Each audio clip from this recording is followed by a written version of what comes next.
भक्तमाल में कथा आती है श्री विट्ठल विपुल देव जी महाराज की। आप आश्चर्य करेंगे भैया, स्वामी श्री हरदास जी महाराज जिन्होंने श्री बिहारी जी को प्रकट किया, स्वामी जी के अत्यंत प्रिय शिष्यों में हैं, जबकि आप इनके भाई लगते हैं चचेरे, लेकिन स्वामी जी से 5 वर्ष बड़े भी हैं, पर स्वामी जी को गुरु मानते हैं। और स्वामी जी कौन है? श्री ललिता जी के अवतार हैं स्वामी श्री हरदास जी महाराज। जुगल नाम सो नेम जपत नित कुंज बिहारी, और अवलोकत रहे केल सखी सुख के अधिकारी। गान कला गंधर्व श्याम श्यामा को तोषें, और उत्तम भोग लगाए मोर मरकट तिमि पोषें। आप आश्चर्य करेंगे, आंखों पर पट्टी बांध ली, अब मैं किसी को नहीं देखूंगा, मेरे जीवन के प्राण चले गए। हाँ, कईयों ने कहा महाराज ऐसा मत करो, युगल खड़े हैं, बिहारी जी युगल का स्वरूप है, इनका दर्शन करो, लेकिन उनका भी दर्शन करने के लिए तैयार नहीं हुए स्वामी जी। अब इतना रोते थे गुरु जी के विरह में, इतना रोते थे, वृंदावन के संतों को इनके प्रति ऐसी भावना बन गई कि अगर ये अधिक अश्रुपात करेंगे और विरहाग्नि में जलेंगे तो इनका शरीर ज्यादा दिन नहीं चलेगा, कैसे भी इनकी विरह वेदना को शांत करवाया जाए। युक्ति लगाई गई, कैसे करें? तो सभी ने विचार किया कि रास लीला का आयोजन करो, इनको हम बुलावेंगे, और ये पट्टी नहीं खोल रहे तो रास में श्री स्वामिनी जी और श्री ठाकुर जी के जो स्वरूप होंगे इनको लेकर के आवेंगे, और आकर के इनके नेत्रों की पट्टी खोल करके कहेंगे कि अब मेरा दर्शन करो। बस ऐसा भाव करके इनके प्राणों की रक्षा हो जाएगी। ऐसा भाव करते हुए रास लीला का आयोजन किया गया। और जब भैया रास लीला का आयोजन हुआ, रास लीला वहां हुई, तो इनको बुलाया गया, आए नहीं, पर उस समय के दिव्य संत श्री नारायण स्वामी जी थे, उनसे कहा गया, श्री क्षमा करें, श्री हरिराम व्यास जी महाराज से कहा गया, श्री हरिराम व्यास जी महाराज जो ओरछा के राजा मधुकर शाह के राजपुरोहित रहे, श्री हितरवंश गोस्वामी जी महाराज के आप कृपा पात्र थे, ऐसे श्री हरिराम व्यास जी ने आपसे निवेदन किया, आप कृपा पूर्वक पधारें। ये आना नहीं चाहते थे, लेकिन फिर भी विनम्र निवेदन किया गया तो आए, और जब आए तो ऐसे ही आकर के चुपचाप रास में दर्शकों में बैठ गए, चुपचाप बिल्कुल। उसी समय रास लीला के पात्र जो स्वरूप थे उनमें श्री किशोरी जी को पहले ही समझा दिया गया था कि इनके प्राण बचाने हैं तो आपको कृपा करनी होगी। किशोरी जी के स्वरूप में जो पात्र बने थे वो धीमे धीमे युगल गलवैया डाल करके गए, और बीच भीड़ में से उनको लेकर के आए, मंच पर लाए, फपक फपक करके रोने लगे। किशोरी जी आपका स्पर्श अद्भुत। जैसे ही निकट में लाए, अपने सिंहासन पर विराजित किया, और तुरंत श्री किशोरी जी उनकी पट्टी खोलने लगी। इन्होंने कहा नहीं नहीं किशोरी, मैं स्वामी जी के बिना किसी को देखना ही नहीं चाहता। किशोरी जी ने कहा मैं हूं, आप चिंता मत करो, मेरा दर्शन करो, मेरा दर्शन, मैं तुम्हारे निकट खड़ी हूं। इतना सुना, न चाहते हुए भी श्री किशोरी जी ने जैसी पट्टी को खोला तो एक दृष्टि तो श्री किशोरी जी को देखा भर के, और दूसरी को श्री ठाकुर जी को देखा। बस देख करके बेवल हो गए और एकदम पूछे मेरे स्वामी जी कहाँ हैं, मेरे स्वामी जी कहाँ हैं, मेरे स्वामी जी कहाँ हैं। अब पट्टी भी आंख पर नहीं और स्वामी जी भी सामने नहीं। उसी समय आपके प्राण शरीर को छोड़ करके युगल के चरणों में समाहित हो गए। श्री गुरु जी की विरह वेदना ऐसी रही, ऐसी विरह वेदना कि प्राण नहीं बचे, प्राण बखेर उड़ गए, वहीं धड़ाम से गिर पड़े। ये है गुरु निष्ठा। गुरु और गोविंद में अंतर माना ही नहीं। आहा, श्री सूरदास जी महाराज का दर्शन करें तो जब अंतिम अवस्था सूरदास जी की थी तो उस समय आपसे श्री चतुर्भुज दास जी ने कहा, हे सूरदास जी महाराज, आपने जीवन भर भगवान की बाल लीलाओं को गाया, जीवन भर भ्रमर गीत गाए, कितने कितने सिद्धांत के पद गाए, लेकिन आपने कभी गुरु चरणों का यश नहीं गाया। उसी समय श्री सूरदास जी जो गिरिराज जी की ओर शीश करके उल्टे पड़े हुए थे ब्रजरज में। उस समय सूरदास जी बोले, चतुर्भुज दास, मैंने कभी गुरु गोविंद को अलग माना ही नहीं। जो गुरु हैं वही गोविंद हैं, जो गोविंद हैं वही गुरु हैं। मैंने इनको कभी अलग नहीं माना। इसलिए फिर भी तुम कहते हो तो मैं निवेदन करता हूं। अंतिम पद श्री सूरदास जी ने कहा, अरे भरोसो दृढ़ इन चरणन केरो। श्री श्री बल्लभ नख चंद्र छटा बिन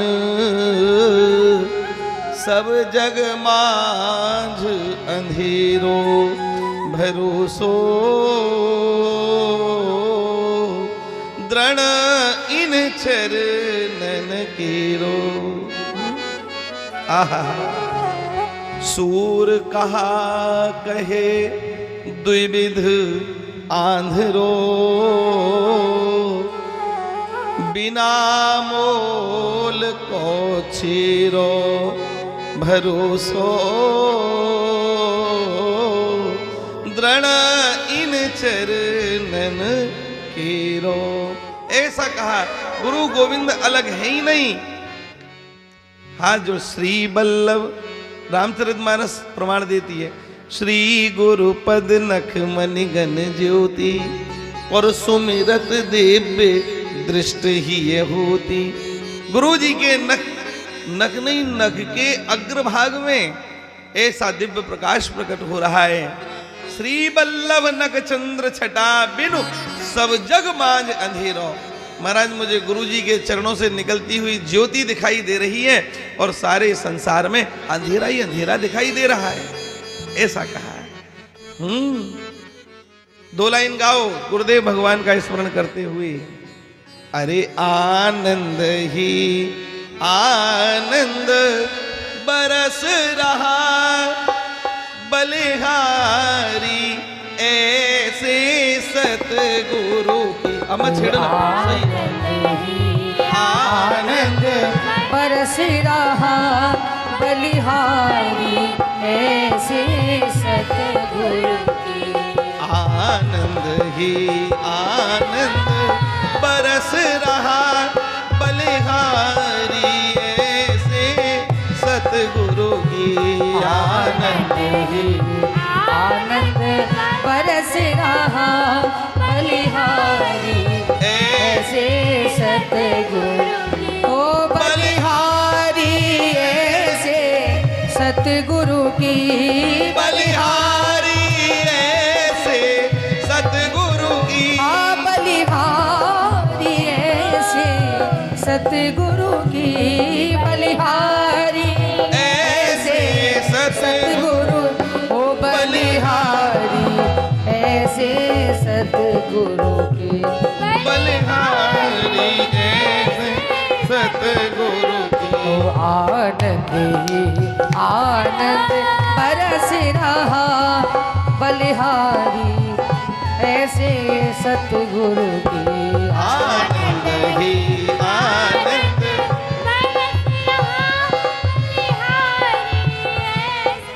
सतगुरु की। इतना सुंदर भजन। और महाराज, जो गुरुजनों के चरणों में आश्रित है ना, वो रुक ही नहीं सकते, उनका हाथ ऊपर उठ जाता है, वो आनंद में झूमते हैं।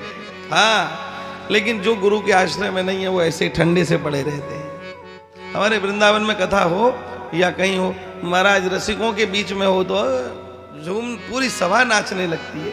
ऐसा अद्भुत, क्योंकि गुरु की कृपा से महाराज चकाचक पी होती है, और ऐसी है वो इतनी गाढ़ी है वो उतरती नहीं है। हाँ, बलिहारी। सेठ जी ने श्री भक्तमाल की पोथी को लिखाया और लिखा करके एक जगह रख दिया।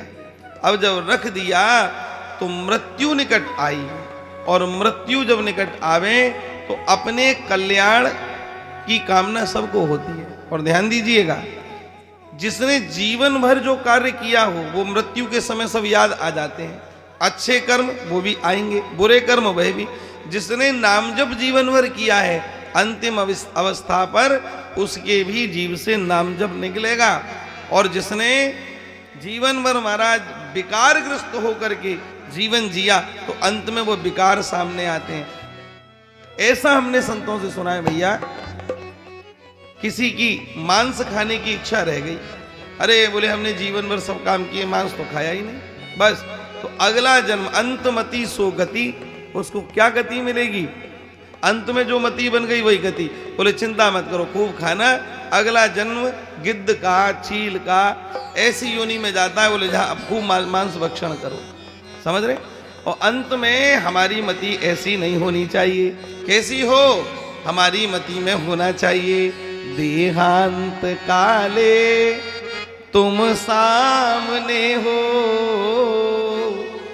और बंसी बजाते मन को लुभाते, गाता यही नाम तन नाथ त्यागो गोविंद दामोदर माधवी। अंत में 80-80 फुट के यमदूत दिखाई ना दे, कौन? भगवान श्याम सुंदर मुरली बजाते हुए हमारी दृष्टि पथ में आए, ऐसा भाव होना चाहिए। सेठ जी की स्थिति क्या है? अंत समय में जीवन में कोई सत्कर्म नहीं किया तो मृत्यु जब निकट आई तो क्या स्थिति बनी सेठ जी की? सेठ जी के निकट में यमदूत पधारे और जब यमदूत पधारे तो आकर के इन्होंने गला दबाया। जैसे ही गला दबाया तो वाणी मौन हो गई, बोल नहीं पा रहे। यहां ग्रंथ में लिखा है, ताको पोथी दई लिखाई, यम के दूतन आए दबायो और दई त्रास अरो कंठ रुकायो। बेटा पोते भिंग बिल लाता और नैन सैन सो कही सुबाता। ध्यान से सुनना, अंतिम अवस्था में यमदूत आए, आकर के गला दबा लिया। पिताजी अब तक तो बोल रहे थे पर अब बोल नहीं रहे हैं। क्यों नहीं बोल रहे? क्या हुआ? बच्चों को यमदूत तो नहीं दिख रहे, लेकिन रोते रोते बार बार पूछे, पिताजी कुछ बोलो, राम बोलो, राम। बच्चे समझ गए वो जाने वाले हैं पिताजी। पर आश्चर्य की बात, बेटाओं का नाम तो ले रहे थे, दिनेश, रमेश, फला, और जैसे उनसे कहते पिताजी राम बोलो, राम, तो जैसे राम बोलने को तो जोर लगाते तो तुरंत यमदूत दबा देते, तो राम का नाम नहीं निकलता। ऐसे करके आवाज करते, खूब जोर लगावे, नाम नहीं निकले। अब तो ऐसी स्थिति हो गई कि भाई अब नाम नहीं निकल रहा, पर कल्याण कैसे हो? तो अचानक में याद आ गई, अरे 20 साल पहले हमने एक पोथी लिखवाई थी एक संत से, भक्तमाल की पोथी थी, तो क्या करें? अब कैसे बोले? बोला ही नहीं निकल रहा। लेकिन नैन सैनसों कही यह बात है, नेत्रों का इशारा पुत्रों को किया, बेटा जाओ भक्तमाल की पोथी लाओ और मम छाती ते देहो लगाओ। भैया जाओ दौड़ करके, आंखों से कह रहे हैं, और भक्तमाल की पोथी को छाती पर लगा दो। मृत्यु के समय में ऐसा बालक बन जाए तो बड़ी बात मानना कि कृपा का सूचक है। अंतिम अवस्था पर ऐसी स्थिति नहीं बनती। एक सेठ जी थे, एक मारवाड़ में, राजस्थान में रहते थे, तो उनकी भी यही स्थिति थी, बड़े धनवान, सारा बंटवारा कर गए। अब वो अंतिम अवस्था पर मरने की स्थिति में पड़े हुए थे। तो पिताजी, बच्चे लोग सब कह रहे पिताजी कुछ बोलो, कुछ बोलो, राम बोलो, राम बोलो। अब वो आवाज नहीं निकले उनकी, हैं? तो न जाने कैसे उनके मन में कुछ विचार आया और उन्होंने इशारा किया, बोले मैं कुछ बोलना चाहता हूँ। अब सारे नातेदार रिश्तेदार सब उनको घेर के खड़े हुए हैं, सब अंतिम दर्शन करने आए हैं उनका। तो जैसे उन्होंने कहा मैं कुछ बोलना चाहता हूँ, तो पुत्रों को लगता है कोई तिजोरी रह गई है जो पिताजी को अब याद आई है। तो बंटवारा तो सब हो गया, लेकिन कुछ बोलना चाहते तो तुरंत वो डॉक्टर खड़ा था वहीं पास में, डॉक्टर साहब कुछ पिताजी बोलना चाहते हैं, कुछ करो कुछ करो। तो डॉक्टर ने नवज बाबा चेक करी, बोले भाई देखो 25,000 का एक इंजेक्शन आएगा और 2 मिनट बोल पाएंगे, कहो तो लगाऊं। अब बालकों ने विचार किया, बोले तिजोरी में माल 25 लाख का हो तो 25,000 का इंजेक्शन लगवाना क्या बुराई है? तुरंत कहा डॉक्टर साहब तुरंत लगाओ, वो पिताजी बोलने लग जाए, ऐसा करो तुरंत। बस डॉक्टर साहब ने भरा इंजेक्शन और लगा दिया। जैसे ही लगाया तो नसों का कुछ स्पंदन ऊपर नीचे हुआ, रक्त का चाप ऊपर नीचे, नसें खुली। जैसे ही खुली तो बोलना प्रारंभ किया। तो लड़के ने कान लगाया, हो सकता है बड़बड़ाहट में कोई बात छूट जाए, समझ में ना आवे, तो कान लगाया, कहो पिताजी क्या कहना चाहते हो। पिताजी ने आप देखा ना था, एक थप्पड़ गाल पे जड़ दिया खींच करके, और जैसी तो एकदम कान सुन, क्या हुआ पिताजी, गाल पे मारा क्यों? अरे नालायक, देख मेरे सामने, मेरी आंखों के सामने मेरी देखा देखी ये द्वार पर खड़ी हुई गैया बुहारी को खाए जा रही है। अरे मेरे जीते जी ऐसा नुकसान करोगे तो जिंदगी भर क्या कर पाओगे?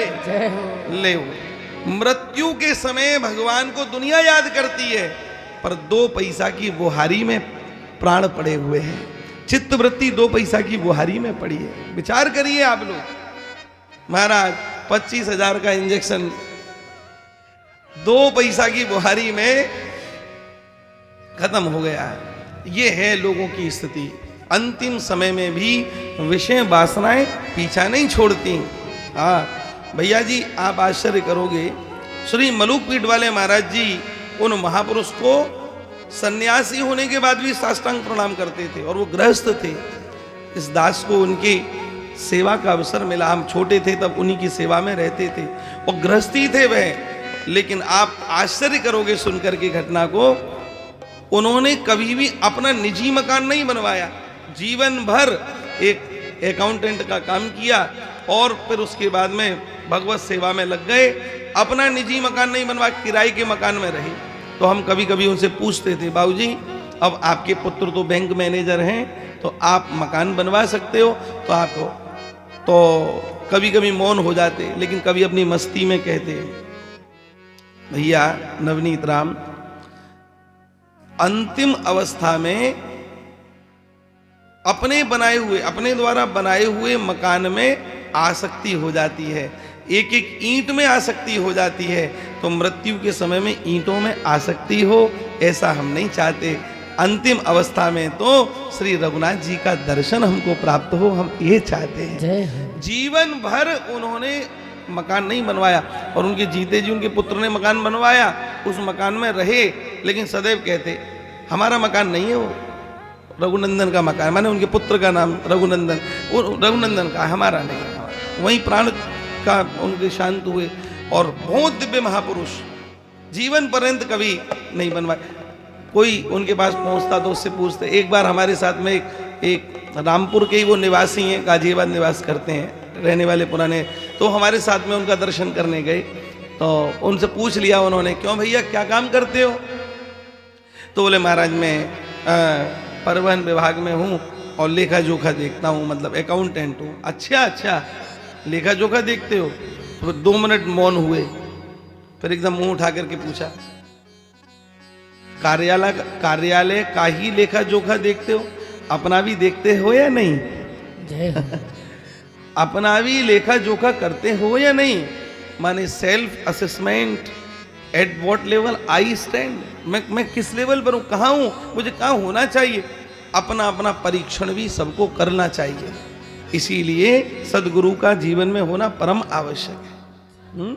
हाँ, अपना अपना परीक्षण, बिना परीक्षण के काम नहीं बने। अच्छा एक बात और, सदगुरु के बिना लोग बाग मनमुखी तरीके से शास्त्रों की परिभाषा भी लगा लेते हैं, ये भी एक गड़बड़ है।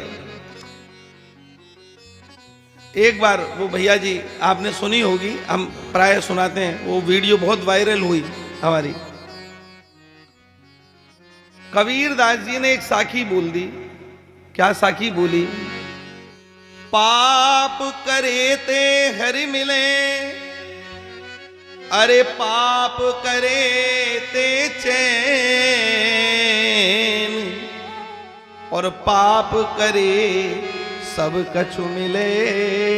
जय हो अरे पाप करे ते चैन और पाप करे सब कछु मिले। इसलिए पाप करो दिन रैन, दिनों रात पाँव पकड़ो भगवान के। जय हो हाँ, पाप मत करो, पाँव पकड़ने से जय हो जय हो। अर्थ अपने आप लगा लेते हैं लोग। इसलिए गुरु की आवश्यकता जीवन में है।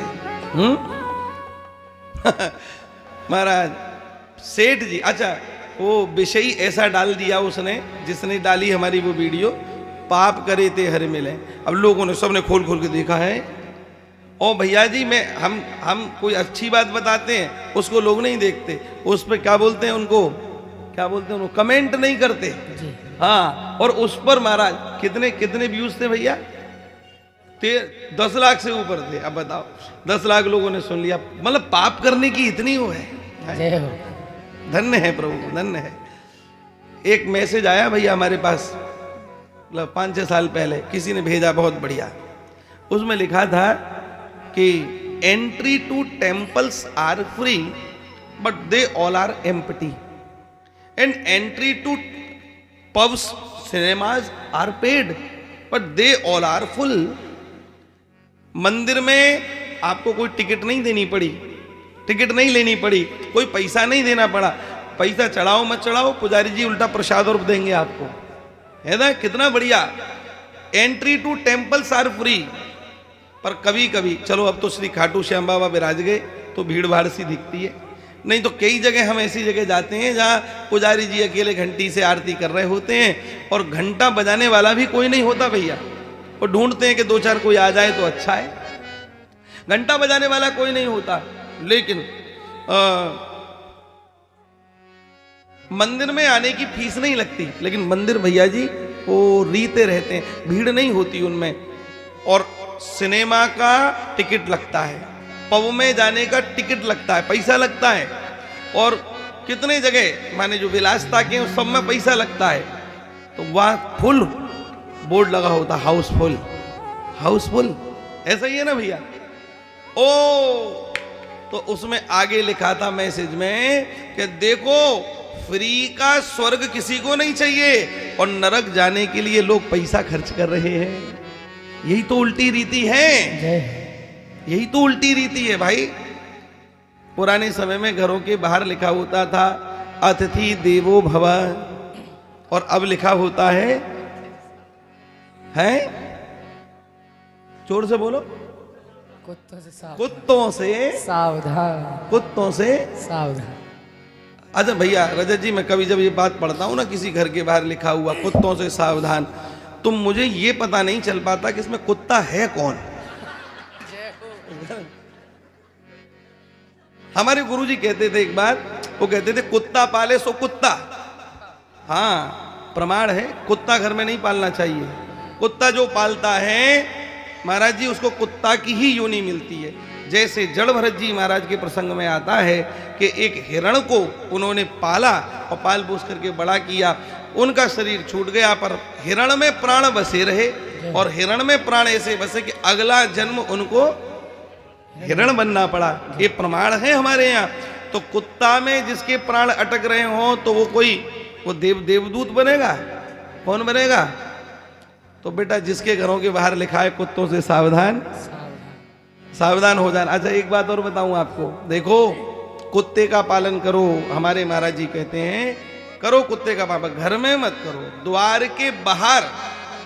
प्रकृति के संतुलन को बनाने में कुत्ता एक ऐसा जीव है जो परम उपयोगी है, परम आवश्यक है, पर द्वार के बाहर कुत्ते का पालन होना चाहिए। कुत्ता आपकी रसोई में आ रहा है, कुत्ता जिस सोफा पर आप लेट रहे हो बैठ रहे हो उसी पर वह बैठ रहा है।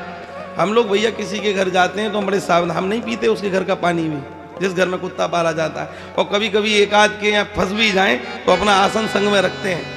जिस सोफा पर ये हमको बिठा रहा है, इससे पहले न जाने क्या पवित्रता इस पे रही होगी, तो हम आसन लेके चलते हैं अपना।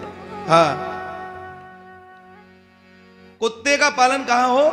घर के बाहर, घर के भीतर नहीं। वो रसोई तक आ रहा हो, महान अपवित्रता है। महाभारत प्रमाण है, युधिष्ठिर के साथ कुत्ता जा रहा है पर स्वर्ग के द्वार पर रोक दिया गया, नहीं, कुत्ता का प्रवेश नहीं। जिस घर में कुत्ते का पालन होता है उस घर के पितृ, उसके घर का श्राद्ध तर्पण ये सब स्वीकार नहीं करते। महान अपवित्रता की स्थिति है।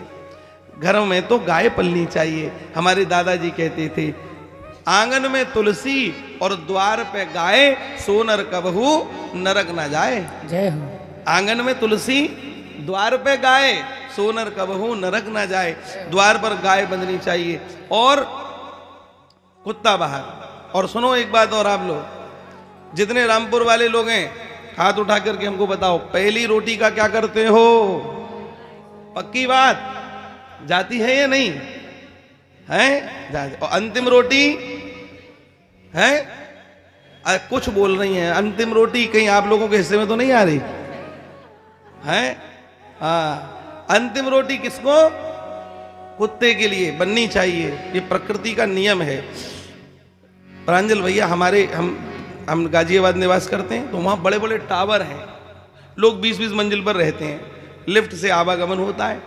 तो एक बार मैंने एक माता जी से पूछा, मैं माता जी पहली रोटी का क्या करती हो? है बोले गुरु जी यहाँ कहाँ गैया मिलेगी, यहाँ तो गैया नहीं है। तो पहली रोटी जब ये जो जाते हैं ना ऑफिस, तो मैं तो इन्हीं को खिला देती हूँ। हो वाह, बढ़िया काम। तो माता जी अंतिम रोटी का तो कुछ करती होंगी। अजी गुरुजी यहाँ कहाँ कुत्ता मिल रहा है? अंतिम रोटी आप कहते हो कुत्ते को खिलाओ, अब कुत्ता यहाँ कहाँ मिलता है? मैं तो कहीं नहीं गया, अंतिम रोटी तो मैं ही पा लेती हूँ। मैं माँ, माता जी धन्य है। पहली रोटी गैया की और पाई किसने? स्वामी जी ने। तो स्वामी जी में गैया वाले लक्षण प्रकट हो गए, जी जी जी। और कुत्ता वाली रोटी जिसने खाई वो कुत्ता के लक्षण उनमें प्रकट हो गए और वह भव भव। जय हो, जय हो। अरे भैया, तो भाई आपके घरों में क्या लीला हो रही है आप लोग खुद जानो। इसलिए अब तक यदि आप कुत्ते वाली रोटी को खा रहे हो तो अब उसको निकालना शुरू कर दो। बोलो भक्तवत्सल भगवान की जय। जय। ठीक है, पहली रोटी किसको?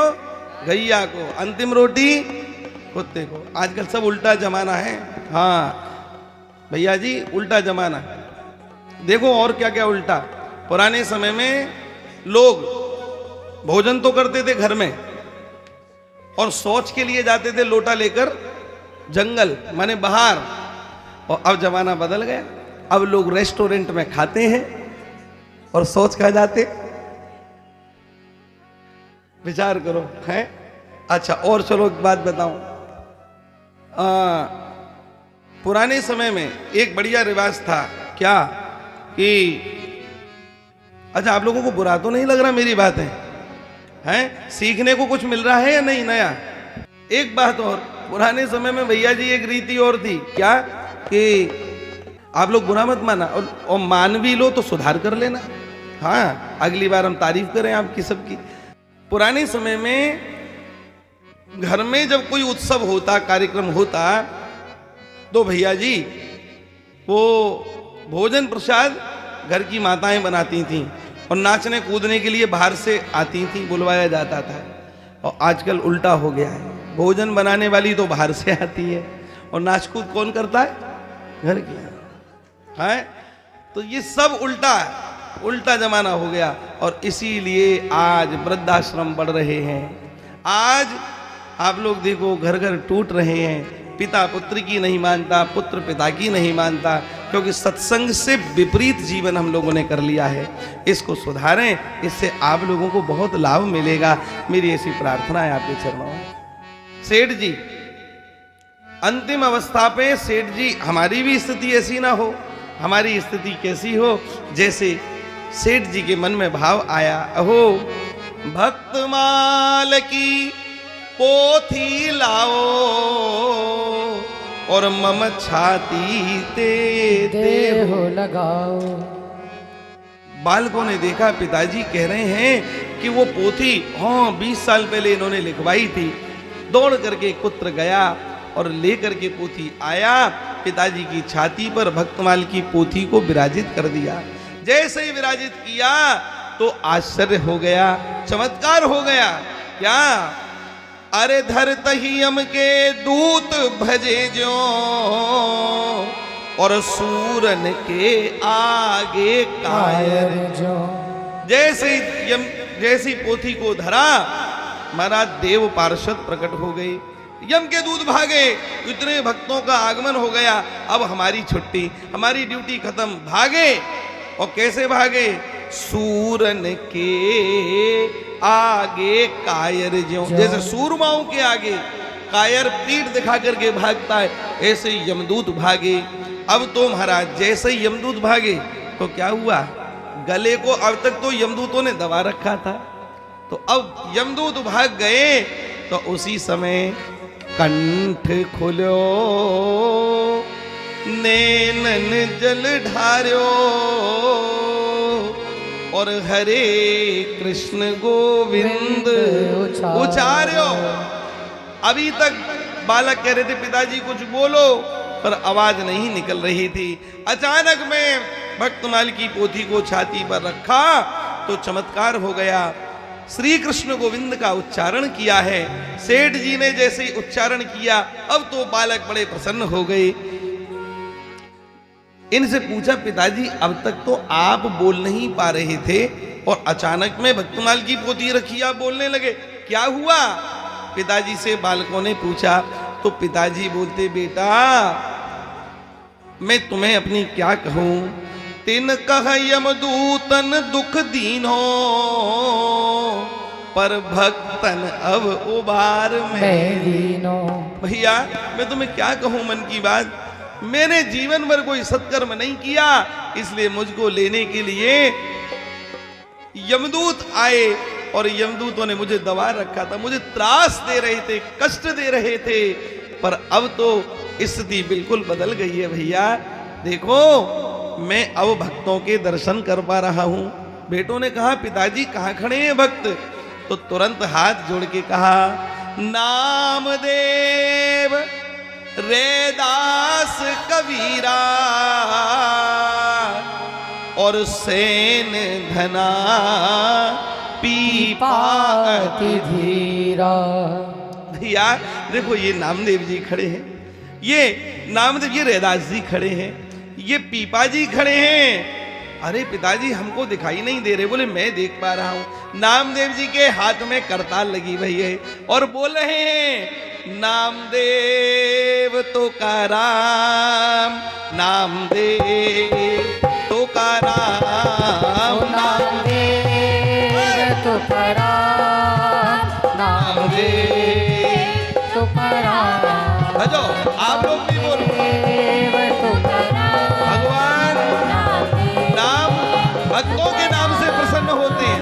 सब बोलो, सभी बोलो, और एक बार हाथ उठा करके बोलो सब, नामदेव तुकाराम, नामदेव तुकाराम, नामदेव तुकाराम, नामदेव तुकाराम, हे नामदेव तुकाराम, नामदेव तुकाराम, हो नामदेव तुकाराम, नामदेव तुकाराम। विठ्ठला विठ्ठला विठ्ठला विठ्ठला विठ्ठला विठ्ठला विठ्ठला विठ्ठला विठ्ठला। कौन बोल रहा है? नामदेव जी बोल रहे हैं।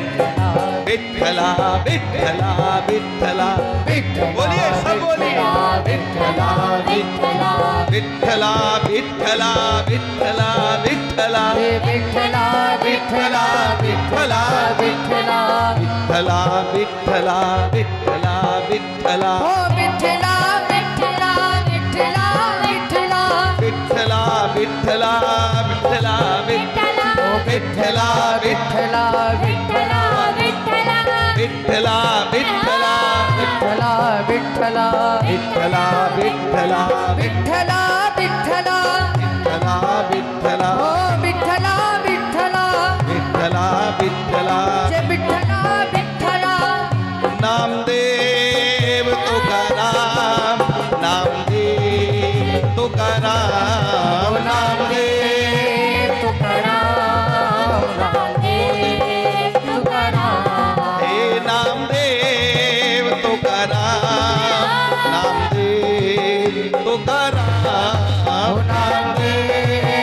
तुकाराम नामदेव तुकाराम नामदेव तुकार। मैं बोलूंगा नामदेव, आप तुकाराम बोलो। हाथ उठा के बोलो सब। नामदेव तुकाराम नामदेव तुकाराम नामदेव तुकाराम नामदेव तुकाराम नामदेव तुकाराम तुकाराम नामदेव तुकाराम नामदेव तुकाराम नामदेव तुकाराम नामदेव तुकाराम नामदेव तुकाराम नामदेव तुकाराम नामदेव तुकाराम नामदेव तुकाराम बोलो। नामदेव तुकाराम हे नामदेव तुकाराम नामदेव तुकाराम नामदेव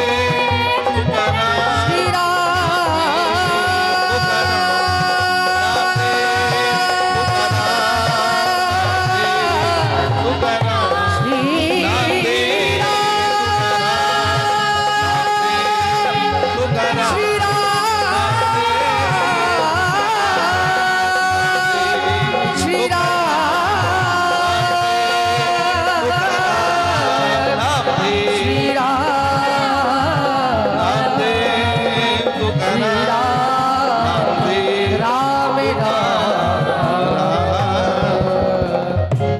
बोलो भक्तवत्सल भगवान की जय हो, विठ्ठल भगवान भगवान की जय हो।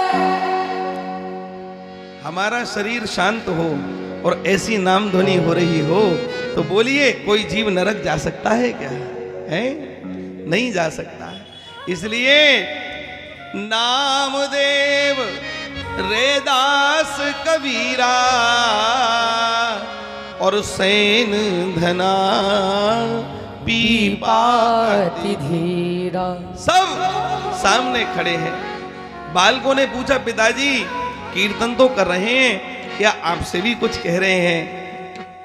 पिताजी ने सिर हिलाया, हाँ हमसे कह रहे हैं। क्या कह रहे हैं? आहा ठाड़ी सकल कहत हैं बाता, बोले हमरे संग चलो अब ताता। अब तो मैं इनके संग जई हो और यमदूतन के मुख नाचितई हो। भैया मैं बड़ी संतुष्टि के साथ अब इनके संग में जा रहा हूँ। ये सारी मंडली मुझे लेने के लिए आई है। ये नामदेव, रैदास, कबीर, पीपा, धना, सेन सब खड़े हैं और मुझे अपने साथ चलने की कह रहे हैं। तो अब तो मैं इनके संग जई हो और यमदूतन के मुख नाचते हो। यह कही राम कृष्ण उच्चारत और नैन मूंद हरि को धारत। प्राण त्याग हरि धाम सिधायो और बेटन के ही अति दुख छायो, अति सुख छायो। आहा जैसे ही देखा तो राम कृष्ण गोविंद का उच्चारण किया और नेत्र मूंदे और नेत्र मूंदते ही उनके प्राण चले गए। प्राण कहीं अन्य नहीं गए। संत जन अपनी टोली में इनको शामिल करके अपने संग में ठाकुर जी के धाम ले गए। जय हो। ये है भक्तमाल की महिमा। केवल जो लिखाए राखे उर्माही, तो अंत समय हरि प्राप्ति कराई। अंत समय भैया संतों की कृपा हो जाए तो ऐसा ही होगा।